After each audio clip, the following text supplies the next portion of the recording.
Brought to you by ITIL.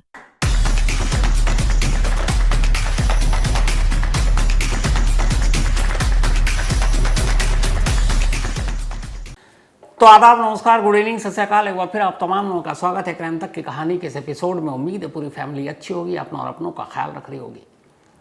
लड़ाई America, Israel और Iran के बीच, लेकिन परेशान पूरी दुनिया है। और उसकी वजह यह है कि अगर बाकी के देश ये सोच रहे हैं कि सिर्फ ये 3 देश लड़ रहे हैं और उन्हें इससे कोई फ़र्क नहीं पड़ता, तो फिर ये गलती है। गलती से अगर ये लड़ाई लंबी खिंच गई तो यकीन मानिए आपकी, हमारी जेबों पर, पूरी दुनिया की जेबों पर, पूरा घर का बजट, एक देश का बजट गड़बड़ा जाएगा। सामान के दाम आसमान छूने लगेंगे। और ये सब इसलिए है कि अमेरिका, ईरान, इजराइल बेशक एक दूसरे पर हमला कर रहे हैं, लड़ रहे हैं, लेकिन सिर्फ 33 किलोमीटर चौड़ी एक समुद्री रास्ता, ऐसा रास्ता है जो दुनिया में तेल में आग लगा सकती है, महंगाई को आसमान तक ले जा सकती है। क्यों? आज पूरी कहानी डिटेल में आपके सामने है। हर चीज़ का एक रूट तय है। आपने देखा होगा, अगर आप घर पर हैं और अगर आपके घर के ऊपर से आसमान पर अगर आप किसी प्लेन को आते जाते देखते हैं, तो आपने देखा होगा कि जब भी आप प्लेन को देखते हैं तो वह एक ख़ास रास्ते से ही गुजरता है और दूसरी तरफ से भी एक ख़ास रास्ता होता है। ज़मीन पर भी आप देखते हैं कि सड़कें होती हैं जिस पर गाड़ियाँ चलती हैं, कहाँ रुकनी है उसके लिए रेड लाइट है। समंदर में भी आपने अगर देखा तो समंदर बहुत विशाल है। अब आपको लगेगा कि इतना बड़ा समंदर है, कहीं से भी एक जहाज़ को लेकर चल पड़ो, तो ऐसा नहीं होता। जिस तरह आसमान में एक एयर कॉरिडोर है जिससे प्लेन एक ख़ास रास्ते पर चलेगा, जिस तरह ज़मीन पर सड़क है जिस पर गाड़ी चलेगी और अगर आपको एक शहर से दूसरे शहर जाना है तो वही रास्ता आपको पहुंचाएगा, ठीक उसी तरह समंदर में है तो बहुत विशाल और बड़ा, लेकिन समंदर में भी एक रास्ता होता है। कुछ किलोमीटर उसकी चौड़ाई होती है, लेकिन उसी समुद्री कॉरिडोर से होकर आपको गुजरना पड़ता है। पूरे दुनिया के जो जहाज़ हैं उसी एक रूट से गुजरते हैं जो उसके लिए फिक्स है। ऐसे ही एक रास्ता है ईरान और ओमान के बीच, जिसको द स्ट्रेट ऑफ हॉर्मुज कहते हैं। सिर्फ 33 किलोमीटर चौड़ाई है इसकी, लेकिन ये संकरा सा समुद्री रास्ता इस दुनिया का शायद सबसे ख़तरनाक रास्ता है। उसकी वजह यह है कि जैसे अगर आप सड़क पर जा रहे हैं, कोई एक्सीडेंट हो गया या पुल टूट गया या सड़क टूट गई तो गाड़ियाँ रुक जाती हैं, एक लंबा जाम लग जाता है और आप अपनी मंजिल तक नहीं पहुंच पाते। एक्सीडेंट अगर हो जाए रेलवे में, पटरी टूट जाए या 2 ट्रेनें टकरा जाएं, तो उस ट्रेन का रूट भी बाधित हो जाता है, घंटों यात्री परेशान होते हैं। उसी तरीके से ईरान के ये जो द स्ट्रेट ऑफ हॉर्मुज है, अगर ये रास्ता बंद हो जाए, इस पर कोई एक्सीडेंट हो जाए, क्योंकि सिर्फ 33 किलोमीटर चौड़ाई है इसकी, तो फिर दुनिया भर के बड़े बड़े तेल टैंकर, उनको रुकना पड़ेगा।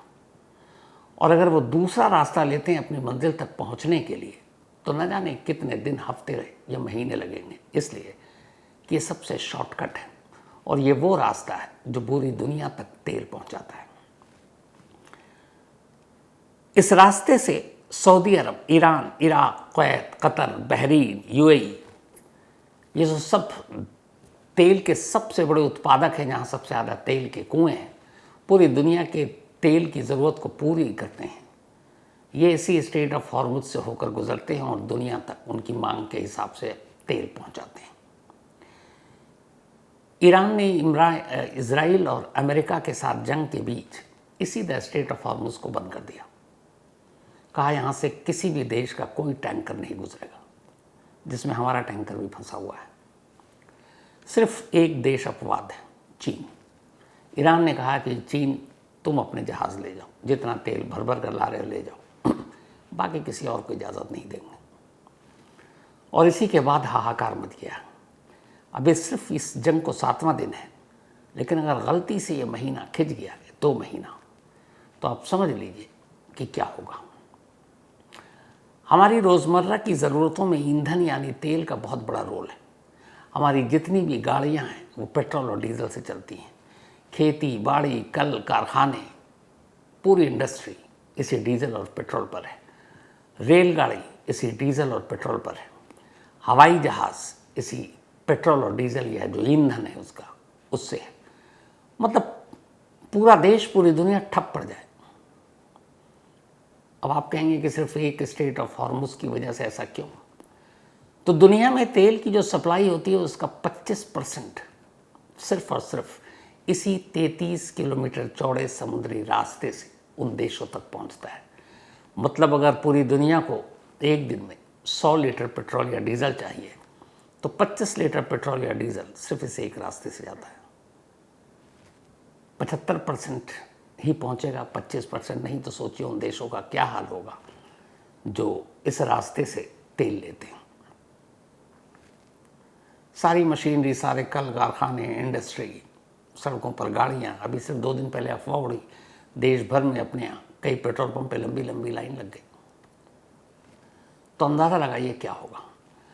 अब सवाल ये है कि क्या एक यही रास्ता है स्ट्रेट ऑफ हॉर्मुज जो दुनिया भर को तेल की उसकी ज़रूरत के हिसाब से तेल पहुंचाता है या गैस पहुंचाता है? इस पूरे मामले में एक कतर है जो एलपीजी गैस, जिसमें हम सुबह उठते हैं, चाय पीते हैं, खाना खाते हैं, तो उसी से चूल्हा जलता हमारा। तो जो कतर का सबसे ज़्यादा बड़ा एलपीजी उत्पादक है उसका लगभग 90% इसी स्ट्रेट ऑफ हॉर्मुज से होकर दुनिया के अलग अलग देशों में पहुंचता है। सोचिए ये रास्ता बंद है और आने वाले वक्त में और बंद होगा तो चूल्हा जलना मुश्किल हो जाएगा। स्ट्रेट ऑफ हॉर्मुज के अलावा कुल 6 ऐसे और रास्ते हैं जिनसे तेल, ईंधन और बाकी चीज़ें पूरी दुनिया तक पहुंचाई जाती हैं। जैसा मैंने शुरू में कहा कि समुद्र का भी एक रास्ता होता है, उसी रास्ते पे आपको चलना होता है। बाकी पूरे समुद्र में आप जहाज़ इधर उधर नहीं दौड़ा सकते। तो स्ट्रेट ऑफ हॉर्मुज के अलावा और 6 ऐसे रास्ते हैं जहाँ से अलग अलग तेल और ये सारी चीज़ें पहुँचती हैं। हॉर्मुज जो स्ट्रेट है, मैंने आपको बताया, जो बंद है, ये फारस की खाड़ी और ओमान की खाड़ी के करीब है जहाँ से 25% तेल और ईंधन पहुँचता है। दूसरा है मलक्का स्ट्रेट, मलेशिया और इंडोनेशिया से होते हुए ये दुनिया भर के देशों में, यहाँ से ये सारी चीज़ें तेल और गैस पहुँचती हैं। तीसरा, इन सब चीज़ों को जो है ये चेक पॉइंट है। जैसे हम सड़क पे नाकाबंदी होती है उसी तरीके से जैसे एयरपोर्ट पर तलाशी होती है, तो समुद्री रास्तों पर जो जहाज़ जाते हैं उनके चेक पॉइंट्स हैं, जैसे हॉर्मुज है वैसे ही कुल 7 हैं। तो मलक्का स्टेट मलेशिया और इंडोनेशिया के बीच है और ये हिंद महासागर को प्रशांत महासागर से जोड़ता है और फिर पूरे एशिया, यूरोप, मिडिल ईस्ट के बीच ट्रेड का काम करता है ये रूट। तीसरा है मिस्र में मौजूद सुएज नहर। सुएज नहर के बारे में आप जानते हैं कि दुनिया में इंसानों का बनाया पहला पानी का रास्ता है। ये लाल सागर को भूमध्य सागर से जोड़ता है और इन जहाज़ों को अफ्रीका के चारों तरफ लंबे रास्ते से, पहले ये जब सुएज नहर नहीं था तो अफ्रीका के चारों तरफ से लंबे रास्ते का चक्कर काट कर पहुँचना पड़ता था, ये शॉर्टकट हो गया। चौथा है बाब एल मंडेल, ये लाल सागर को अदन की खाड़ी से जोड़ता है और यूरोप और एशिया के बीच एक पुल का काम करता है। 5वां चेक पॉइंट है पनामा कैनाल, ये अटलांटिक महासागर और प्रशांत महासागर को जोड़ती है। छठा है तुर्किश स्ट्रेट, जिसमें बोस्पोरस और डार्डेनेल्स शामिल हैं, ये ब्लैक सी को मेडिटेरियन सी से जोड़ते हैं। 7वां है डेनिस स्ट्रेट्स, बाल्टिक सागर को नॉर्थ से जोड़ती है। तो ये 7 चेक पॉइंट हैं, लेकिन इनमें सबसे ज़्यादा अहम स्ट्रेट ऑफ हॉर्मुज है। उसकी वजह यह है कि ये 25% के करीब ईंधन इसी रास्ते से भेजता है। अब अभी जब ये जंग 28 फरवरी को शुरू हुई, उससे पहले के हालात ये थे कि इस स्ट्रेट ऑफ हॉर्मुज से पर डे जो बड़े जहाज़ थे, ऑयल टैंकर जो, वो करीब 107 जहाज़ 107 इस रूट से गुजरते थे पर डे। 1 मार्च को सिर्फ 19 जहाज़ गुजरे, 19। तब तक ईरान थोड़ा सा लचीला रुख अपनाया हुआ था। उसके बाद 4 सुपर टैंकर ही अब गुजरे, शायद चीन के। बाकी वहाँ लंबी कतारें लगी हुई हैं, जहाज़ों ने लंगर डाल रखा है और कोई तेल के टैंकर यहाँ से नहीं गुजर रहे। जबकि इस रूट से पर डे करीब 2 करोड़ बैरल तेल और गैस, 2 करोड़ बैरल की सप्लाई होती थी। अब सोचिए वो सप्लाई रुक गई, तो जब रुक गई तो फिर दुनिया तो परेशान होगी ही होगी। अब 2 करोड़ बैरल पेट्रोल जिस रास्ते से जा रहा हो उस रास्ते को आपने बंद कर दिया, दुनिया के 25% देश उन तेल और गैस को इस्तेमाल करते हैं, तो फिर परेशानी तो होगी। अब सवाल ये भी है कि चलिए बंद 2 करोड़ बैरल, आसान आसान लफ्ज़ों में समझते हैं कि पूरी दुनिया में पर डे कितना तेल जलता है, खर्च होता है। ये एलपीजी गैस जो घरों में चूल्हा जलते हैं, ज़मीन के नीचे से पर डे कितना तेल निकलता है। आजकल की जो गाड़ियां हैं उन गाड़ी में अगर आप देखें तो एवरेज एक गाड़ी में अगर आप टैंक फुल कराते हैं तो 50 लीटर, कम से कम 50 से 55 लीटर आ जाता है पर डे। पूरी दुनिया में 100 से 102 मिलियन बैरल, 1.5 करोड़ टन और पता नहीं कई अरब लीटर ये तेल की खपत है। 100 से 102 मिलियन बैरल ऑयल का इस्तेमाल होता है पूरी दुनिया में। और जो सबसे ज़्यादा इस्तेमाल करने वाले देश हैं टॉप 3, उनमें से एक है अमेरिका, दूसरा है चीन और हम तीसरे नंबर पर है इंडिया। चीन और इंडिया इसलिए भी कि हमारी पॉपुलेशन इतनी ज़्यादा है और पूरी दुनिया में 80% ईंधन का इस्तेमाल होता है गाड़ियों के लिए, ढुलाई के लिए, कल कारखाने, खेती बाड़ी, इन सब के लिए। तो पर डे 100 से 102 मिलियन बैरल ऑयल का इस्तेमाल होता है। जो गैस है एलपीजी जिनसे घरों में चूल्हा जलता है, पूरी दुनिया में 60 मिलियन बैरल पर डे का इस्तेमाल होता है। 60 मिलियन बैरल। अगर मैं अब इंडिया की बात करें तो हमारे इंडिया में पर डे 5.5 से 6 मिलियन बैरल तेल की खपत है और लास्ट 50 ईयर में ईंधन की मांग बढ़ने लगी है। अब सिर्फ मैं इंडिया की अगर बात करूं, डेली यूज़ और हमारे पास कितना रिजर्व है, अगर ये 2 महीने जंग खिंच गई या महीने, तो क्या हमारे देश में तेल की कमी होगी, गैस की कमी होगी? क्या पेट्रोल पंप पर लंबी लंबी लाइनें लगेंगी? क्या उड़ानें रुक जाएंगी, ट्रेनें थम जाएंगी, कल कारखाने बंद हो जाएंगे? क्या सूरत होगी? तो ये पूरा डेटा आपके सामने है। हमारे देश में जो पर डे की खपत है, इंडिया की मैं बात कर रहा हूँ, सबसे ज़्यादा ईंधन में डीजल की खपत होती है हमारे देश में। और उसकी वजह है क्योंकि डीजल ट्रक, बसें, ट्रेन, माल ढुलाई की जो गाड़ियाँ हैं, खेती की जो मशीनें हैं, जो इंडस्ट्री हैं, ये सब डीजल से चलती हैं। तो डीजल का इस्तेमाल हमारे देश में सबसे ज़्यादा होता है।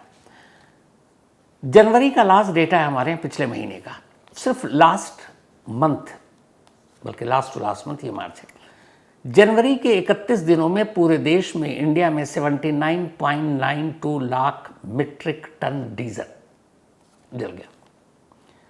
मतलब 79,92,000 मीट्रिक टन। इंडिया की बात कर रहा हूँ, सिर्फ डीजल का इस्तेमाल। ये 31 दिन, अगर इसको आप पर डे में निकालें कि एक दिन में हमारे देश में कितना डीजल खर्च होता है, तो पर डे इंडिया में 2.57 lakh metric ton diesel, 2.57 lakh metric ton diesel खत्म होता है। अब अगर इसको और आसानी से समझे तो 1 मीट्रिक टन कितना होता है? 1 मीट्रिक टन 100 लीटर होता है। अब उस हिसाब से देखिए, बल्कि 1000 लीटर होता है, 1000 लीटर। तो 79.92 lakh metric ton per month, 2.57 lakh metric ton per day अपने देश में डीजल की खपत है, जो गाड़ियों में, कारखानों में इस्तेमाल होती है। आजकल वैसे भी कार भी बहुत सारी डीजल वाली ही है। अब पेट्रोल पे आइए। नंबर 2 जो ईंधन सबसे ज़्यादा हमारे यहाँ खर्च होता है वो पेट्रोल है, डीजल के बाद। क्योंकि ज़्यादातर शहरों में जो गाड़ियाँ चलती हैं और आजकल जो हैं महंगी महंगी गाड़ियाँ, सब पेट्रोल से ही चलती हैं। अब इलेक्ट्रिक गाड़ियाँ भी वैसे आ रही हैं।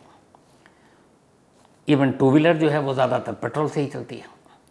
तो हमारे यहाँ पेट्रोल की पर डे जो खपत जनवरी में हुई 31 दिनों तक इसी साल, 35.11 lakh metric ton, 33.11 lakh metric ton petrol हमारे यहाँ जला। और अगर उसके हिसाब से पर डे कितना खर्च है, तो per day 1.13 1.13 lakh metric ton petrol हमारे देश में पर डे यूज होता है। 1,13,000 मीट्रिक टन। अब आइए घरों में जो हमारे यहाँ चूल्हा जलता है एलपीजी,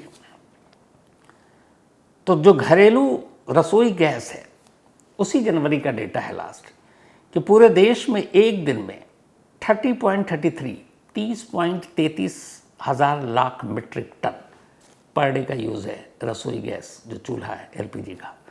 तो अगर इसका पर डे का एवरेज निकाले एक दिन में पूरे देश में कितने ऐसे एलपीजी गैस से चूल्हे जल रहे हैं घरों में जहाँ खाना बन रहा है, 97.8 thousand metric tonne, 97,08,000 metric tonne हर दिन रसोई गैस के जो चूल्हे हैं हमारे वो जलते हैं और उससे ये गैस खत्म होती है।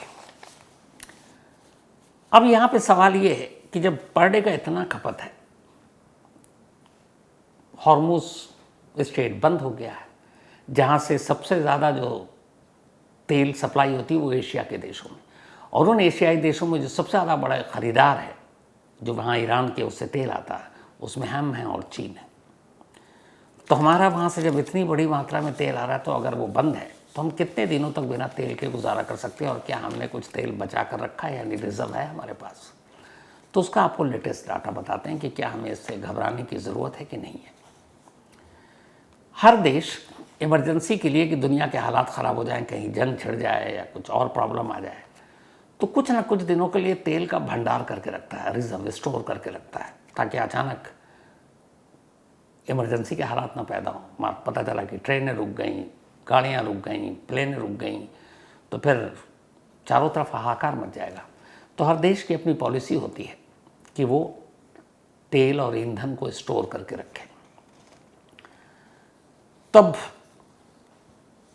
जो अभी आपको डेटा दिया पूरे इंडिया और इसका, तो पर डे एक और भी डेटा है कि ज़मीन से जो निकाले जाने वाले तेल का वज़न है पर डे पूरी दुनिया में जो यूज़ होता है, सिर्फ देश में नहीं पूरी दुनिया में, वो है 11,699,863,636 किलो ज़मीन से पर डे तेल निकलता है, जिससे पूरी दुनिया को ईंधन मिलता है। 11,699,863,636 किलो, और अगर पाउंड में करें तो 26 अरब पाउंड। अंदाज़ा लगाइए पर डे तेल कुएं से कितना निकल रहा है। अब जो वही वाली बात आते हैं कि कितना स्टॉक है हमारे पास, क्या हमें घबराने की ज़रूरत है। तो पूरी दुनिया के टॉप कुछ देशों का स्टॉक आपको बताता हूँ। मान लीजिए ये जंग लंबी खींची तो किस किस देश में परेशानी होगी, कहाँ नहीं होगी। सबसे ज़्यादा स्टॉक पूरी दुनिया में इस वक्त ईंधन यानी तेल, डीजल और एलपीजी गैस का है। उसमें नंबर 1 पे है जापान। 254 दिनों का उनके पास रिजर्व ईंधन है, 254 डेज। अगर 254 दिन तक जंग चली तो बेशक ये हॉर्मुज और बाकी ये तेल वेल सब सप्लाई बंद हो जाए आज से ही, तो भी अगले 254 दिनों तक 254 डेज जापान सर्वाइव कर लेगा। नंबर 2 पे है अमेरिका, जिसने खुद ये जंग छेड़ी दी है। अगर ये तेल नहीं मिलता है, सारे तेलों की सप्लाई बंद हो जाए, तो अमेरिका 200 दिनों तक अपने रिजर्व ऑयल से, ईंधन से अपने देश को चला लेगा, 200 डेज। तीसरे नंबर पे है साउथ कोरिया, 214 डेज, 214 दिन ये बिना तेल के रह सकता है, इसके पास इतना भंडार है। जर्मनी के पास है 130 दिनों का तेल भंडार, आराम से 130 दिन निकाल लेगा। फ्रांस के पास है 122 दिन, यानी लगभग 2 महीने, 2 महीने नहीं ज़्यादा, 4 महीने हो गए, तो 122 दिन फ्रांस रह सकता है। ब्रिटेन के पास है 120 दिन, 120 डेज का स्टॉक। न्यूजीलैंड के पास है 95 डेज का स्टॉक। 95 दिन तेल ना भी मिले, कच्चा तेल, ये उसको रिफाइन ना भी करे, तो 95 दिन वो आराम से अपनी पूरे सिस्टम को चला सकता है। तुर्की के पास है 94 डेज का, बिना तेल के 94 डेज उनके पास भंडार है। हम इंडिया 74 डेज, यानी करीब करीब 2.5 महीने। 2.5 महीने अगर आज की तारीख से भी जोड़ लें कि आज हम 7 मार्च है और अगले 2.5 महीने तक ये जंग नहीं रुकती, तो 2.5 महीने तक कायदे से हमारे पास इतना स्टोरेज है, भंडार है कि हम आसानी से सर्वाइव कर सकते हैं। इसके बाद है ऑस्ट्रेलिया, 47 डेज। 47 दिनों तक ऑस्ट्रेलिया भी सर्वाइव कर सकता है। अब ये तेल भंडार करके कैसे रखते हैं और हमारे यहाँ कहाँ कहाँ इसका भंडार है? तो हमारे पास इसको जो असल में तेल को भंडार करके रखते हैं, इसका एक टेक्निकल वर्ड है स्ट्रेटेजिक पेट्रोलियम रिजर्व, यानी SPR। ये एक तरह से तेल का भंडार, या आप इसे कहें स्टोर। जैसे सब्जियों को, आलू को, फलों को कोल्ड स्टोरेज में रखा जाता है, उसी तरीके से तेल को भी स्टोर करके रखा जाता, ताकि इमरजेंसी में ऐसी हालात पैदा हो जाए जिनसे हम तेल खरीद रहे हैं उनसे लड़ाई हो जाए, तेल ना दें तो फिर तो हमारी भी तेल लग जाएगी। तो इसीलिए हम स्टोर करके रखते हैं। तो हमारे पास जो, और ये सारे तेल ज़मीन के अंदर अंडरग्राउंड इसको सेव करके रखा जाता है बाकायदा तैयारी के साथ, और ये ख़राब भी नहीं होता। आप इसको काफ़ी वक्त तक भंडार करके ज़मीन के अंदर रख सकते हैं। तो हमारे पास जो तेल है, तेल का भंडार है इस वक्त, वो है कुल मिलाकर 5.33 मिलियन मैट्रिक टन। मतलब 5.33 मिलियन मैट्रिक टन तेल को हम स्टोर करके रख सकते हैं, हमारे पास ये कैपेसिटी है। तो इसका सीधा मतलब ये है कि पेट्रोल, डीजल, ये जो भी देश की डिमांड है और जो हम पर डे का आपने जो बताया, तो सिर्फ और सिर्फ ये जो स्ट्रेटेजिक पेट्रोलियम रिजर्व है, यहाँ पर जो तेल का हमारे भंडार है, 9.5 दिन तक हम इससे काम चला सकते हैं। अगर ईरान या किसी से भी हमें तेल ना मिले, इस वक्त हमारे पास इतना स्टोरेज है कि हम 9.5 डेज तक इसका यूज़ कर सकते हैं, हमें कोई परेशानी नहीं आएगी। इसके अलावा ये तो भंडार है जो जहाँ पर सिर्फ रखा ही, बनाया ही इसलिए गया कि वहाँ आपको तेल को स्टोर करके रखना है।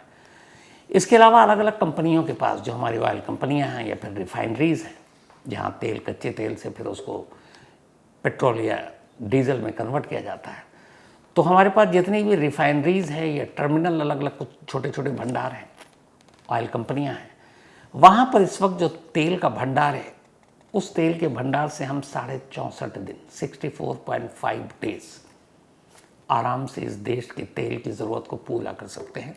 यानी 64.5 और 9.5 वही करीब 75 दिन, 75 डेज का इस वक्त हमारे पास तेल का स्टॉक है। तो 74-75 दिन आसानी से हम, या 2.5 महीने, अगर ये जंग नहीं रुकती है, 2.5 महीने तक तेल की सप्लाई रुक जाती है, तो हमारे पास ये सारा तेल का भंडार, हम इससे आराम से देश को चला सकते हैं। अब तेल की खपत के हिसाब से, जैसा मैंने शुरू में बताया कि इंडिया नंबर 3 पर है, जहाँ सबसे ज़्यादा ज़रूरतें या डिमांड है तेल की, अमेरिका और फिर चीन और फिर हम हैं। लेकिन हमारे पास अब मिडिल ईस्ट की तरह तेल के कुएँ हुए तो है नहीं, नम निकला। हम अपनी ज़रूरत अपने देश में ही सिर्फ 12 से 13% ही हम तेल जो है खुद पैदा करते हैं। छोटी छोटी जगहों पे कुछ तेल के भंडार मिले, गैस के भंडार मिले, लेकिन वो हमारी ज़रूरतों का सिर्फ 12-13% ही है। बाकी इसका मतलब है हमें 88 यानी 88 या 89% दूसरे देशों पे डिपेंडेंट होना पड़ता है। इसीलिए हम क्रूड ऑयल ख़रीदते हैं, कच्चा तेल, फिर अपनी रिफाइनरी में उसको शुद्ध करते हैं। तो जो भारत सबसे ज़्यादा तेल खरीदता है जिन देशों से, उनमें इराक, सऊदी अरब, ईरान, ये 3 बड़े हैं। वैसे कुल मिलाकर करीब 40 देशों से हम तेल खरीदते हैं।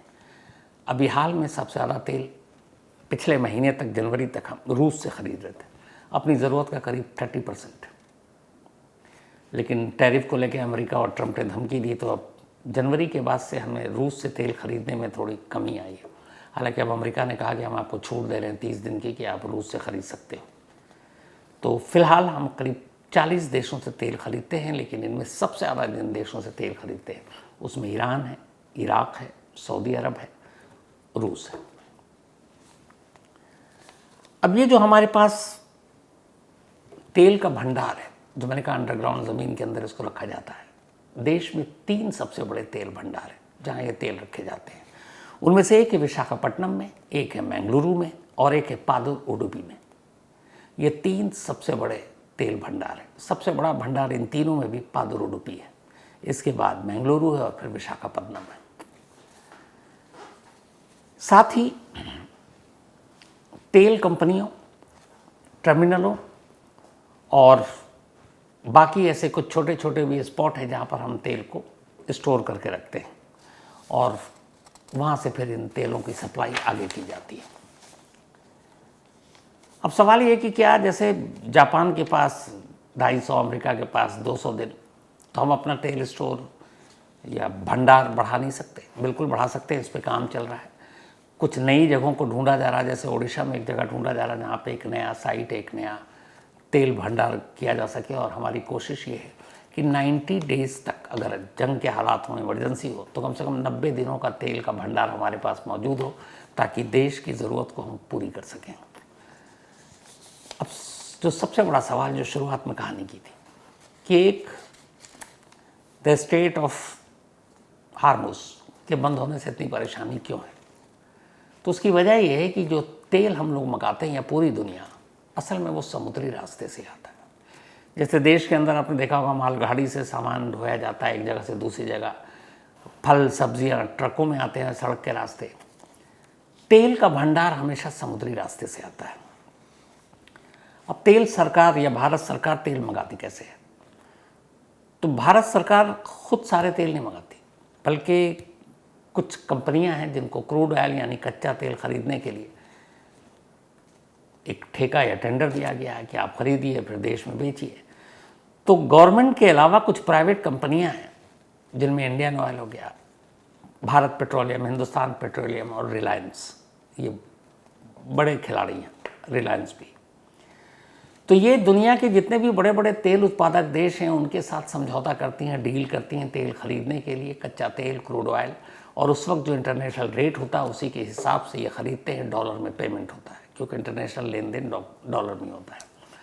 और फिर जब सौदा हो जाता है तो फिर उन देशों में बड़े बड़े ऑयल टैंकर भेजे जाते हैं और उन्हीं समुद्री टैंकरों में इन तेलों को भरकर इंडिया लाया जाता है।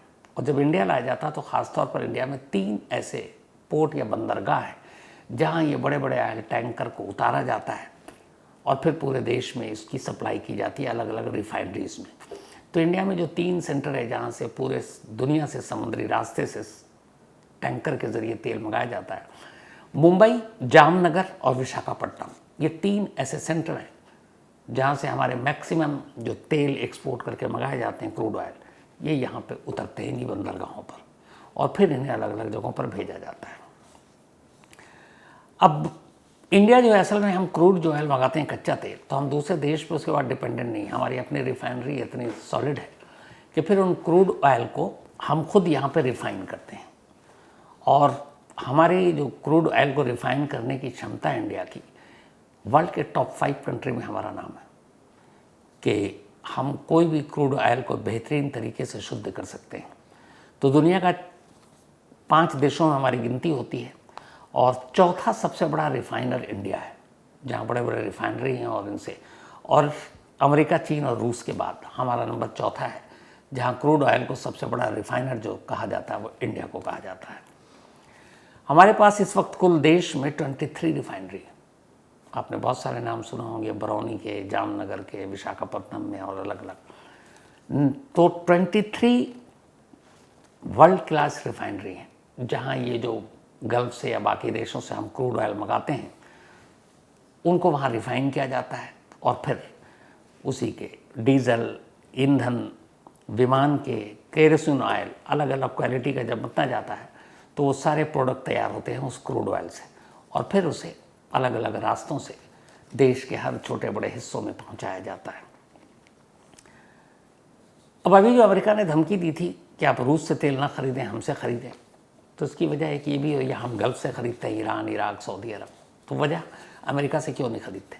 अमेरिका से तेल खरीदना बहुत महंगा पड़ता है क्योंकि अमेरिका के तेल का रेट थोड़ा ज़्यादा है और जो गल्फ़ के देश हैं, चाहे वो ईरान हो, सऊदी हो या इवन रशिया हो, ये हमें तेल पे, जैसे हम लोग शॉपिंग करने जाते हैं तो सेल या फिर डिबेट आपको कुछ छूट नहीं मिलता है, तो ये लोग हमें एक तरह से डिस्काउंट देते हैं, चाहे वो ईरान हो, सऊदी हो या फिर इराक हो या रशिया हो, ये डिस्काउंट देते हैं। अमेरिका डिस्काउंट नहीं देता, बल्कि इनका जो रेट होता है, अगर मान लीजिए इनसे हम 10 रुपये खरीदते हैं, अमेरिका पहले उसको 12 रुपये करके रखता है और ऊपर से डिस्काउंट भी नहीं। तो यहाँ 10 वाला हमें 8 में पड़ता है, अमेरिका का हमें 12 में पड़ता है। इसीलिए हम अमेरिका से तेल खरीदना हमारे लिए महंगा है और हम इन देशों से रिबेट में या डिस्काउंट में तेल खरीदते हैं। अब सवाल ये है कि जो बड़े बड़े टैंकर समंदर के रास्ते से तेल आता है, ये भी आपको जानकारी दी, ये लाया कैसे जाता है? और जो बड़े बड़े ऑयल टैंकर होते हैं वो किसके होते हैं, मालिकाना हक किसका होता है। तो पूरी दुनिया में जो भी देश तेल मंगाता है, चाहे वो मिडिल ईस्ट से मंगाए या किसी और देश से जहाँ पे तेल का, दुनिया भर के जितने भी देश जिस तेल उत्पादक देश से, चाहे वो गल्फ हो, रशिया हो, अफ्रीकन देश हो, कहीं से भी तेल मंगाते हैं, तो टैंकर के जो थ्रू आता है उस देश तक पहुँचता है, उन बंदरगाहों तक। ये बड़े बड़े टैंकर किसके होते हैं, ये उस देश के या उस ऑयल कंपनी के नहीं होते हैं। असल में इस टैंकर का भी एक अलग खेल है। इसमें से 95% टैंकर प्राइवेट कंपनियों के हैं जो इसे भाड़े पे देते हैं, किराए पर। जैसे मान लीजिए कि इंडिया को तेल मंगाना है रशिया से या ईरान से, अब हमें चाहिए 1 बिलियन तेल, तो हम तेल तो वहाँ से लेंगे, लेकिन अब इतने सारे टैंकर का क्या करें। तो ऐसी कंपनियां होती हैं कुछ प्राइवेट जो टैंकर अपना किराए पर देती हैं। उनका काम है, ठीक है, आपने रूस से तेल उठाया, भारतीय बंदरगाह पर पहुंचाया और फिर वापस चले गए। अब वो दूसरे देश को किराए पर देंगे, फिर तीसरे को। तो 95% जो है टैंकर्स तेल के, ये किराए पर लिए जाते हैं, और कुछ एक है जो हमारे अपने हैं, लेकिन वो नाम मात्र के, गिनती के होते हैं। तो पूरे तेल का खेल ये है। अब 7वां दिन है, बातचीत चल रही है। हालांकि ईरान ने इससे पहले 1-2 बार कुछ दिनों के लिए बंद किया, लेकिन अब ईरान के सामने चुनौती ये है कि अगर इस हॉर्मुज़ लाइन को बंद करता है तो पूरी दुनिया में तेल में आग लग जाएगी। क्योंकि 2 वजह, अभी तक मार्च के बाद से अब वहाँ टैंकर कम है, गुजर कम रहे, लंबी लंबी कतारें लग गई हैं जहाज़ों की, और दूसरे रास्ते से जाने में ये है कि आपको बहुत वक्त लगेगा। अब जिन देशों के पास, मैंने तो आपको टॉप बताया कि इतने दिनों का, कई ऐसे देश हैं जिनके पास 7-7 दिन का स्टॉक होता है, ना उनके पास फैसिलिटी है, ना इतने पैसे हैं कि वो तेल का भंडार करके जमा करके रखें, ना उनके पास इतनी रिफाइनरी है कि वो उसको रिफाइन कर सकें। तो अब अगर वो दूसरा रास्ता लेते हैं तो आप मान लीजिए कि जो 15 दिन का वक्त लगता है ट्रैवल करने में, वो हो सकता है 3 महीना लग जाए, हो सकता है 2.5 महीना लग जाए। तो फिर उतने दिन तक वो देश बिना तेल के, बिना ईंधन के कैसे रहेगा। और फिर जैसे जैसे ये, और ट्रैफिक भी है उधर, तो जहाज़ की रफ्तार भी स्लो होगी। तो फिर जैसे जैसे ये डिले होगा, हर चीज़ महंगी होती जाएगी, क्योंकि ये वही तेल या ईंधन है, डीजल या पेट्रोल, जिससे आपकी सब्जियां, आपके रोज़मर्रा के इस्तेमाल की चीज़ें, हर चीज़ महंगी होती जाएगी। जो जो चीज़ एक जगह से दूसरी जगह सप्लाई की जाती है, वो सप्लाई चेन जब टूटेगा या डिले होगा तो फिर कीमतें आसमान छुएंगी। इसीलिए इस जंग में ईरान ने 33 किलोमीटर इस चौड़ी एक समुद्री रास्ते को बंद कर एक तरह से पूरी दुनिया को सोचने पर मजबूर कर दिया है कि आगे क्या होगा। तो ये थी आज की कहानी। कल संडे, बिग डे, इंडिया और न्यूजीलैंड के बीच T20 का वर्ल्ड कप फाइनल, और दुआ यही है कि हम एक बार फिर से ये जीतें, लगातार दूसरी बार जीतें, और साथ ही अहमदाबाद की उस स्टेडियम जहां हम इससे पहले 50 ओवर का मैच हारे थे, उस गम को भी भुलाएं और एक बार फिर जश्न मनाने और खुशी मनाने का मौका हमें सूर्य कुमार और उनकी टीम दे। इन्हीं दुआओं के साथ अब आपसे मुलाकात होगी मंडे को, इसी अच्छी खबर के साथ कि हम जीत चुके हैं। तो तब तक अपना और अपनों का ख्याल रखिएगा। Thank you very much.